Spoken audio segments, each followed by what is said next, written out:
How to remove supervision in Instagram. Welcome back to Glitch Sorcerer, and let's get right into this tutorial. Open up your Play Store or App Store first and foremost. Now in the search bar, navigate for your Instagram application. In here, we are checking for any available update as the feature is the updated one. Open Instagram if it's already up to date.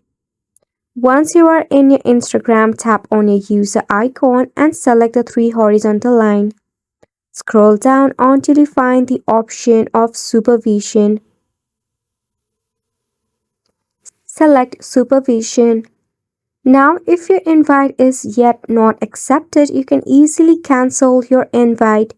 In case of approved supervision, you have to see the option for families that will be present in the top right corner. From there, select on Supervision and tap on Remove to remove the supervision of your Instagram account. If you face any of the difficulty regarding it, press and hold on to your app and head to App Info.